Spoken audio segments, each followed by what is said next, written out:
हरियाणा में आरक्षण की मांग को लेकर जाटों के आंदोलन को फिर से हवा मिल गई है और अब ये आंदोलन हिंसक रूप लेता जा रहा है।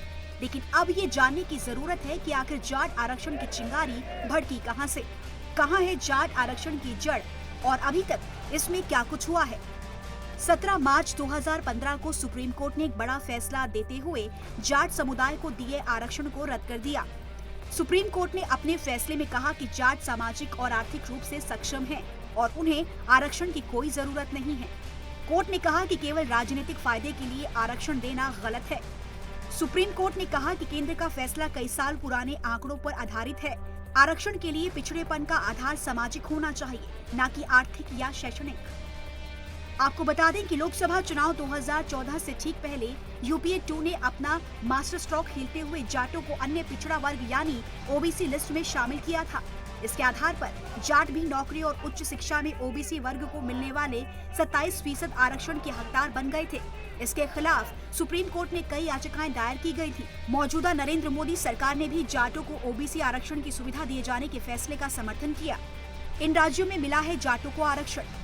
लोकसभा चुनाव से पहले 4 मार्च 2014 को किए गए इस फैसले में दिल्ली, उत्तराखंड, उत्तर प्रदेश, गुजरात, हिमाचल, बिहार, मध्य प्रदेश और हरियाणा के अलावा राजस्थान के जाटों को केंद्रीय सूची में शामिल किया था।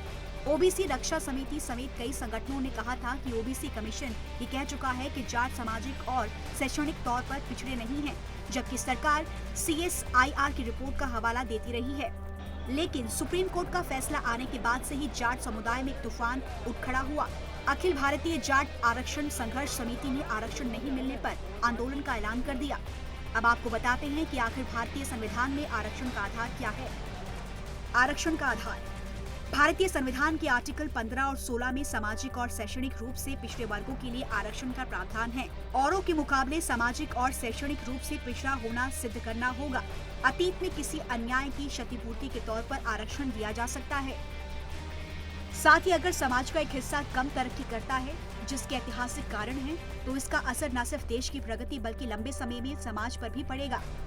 ऐसे में जाट इनमें से किसी भी श्रेणी में नहीं आते हैं, जिससे साफ है कि जाट आरक्षण जरूरत नहीं बल्कि एक राजनीतिक फायदे के रूप में उछाला जा रहा है।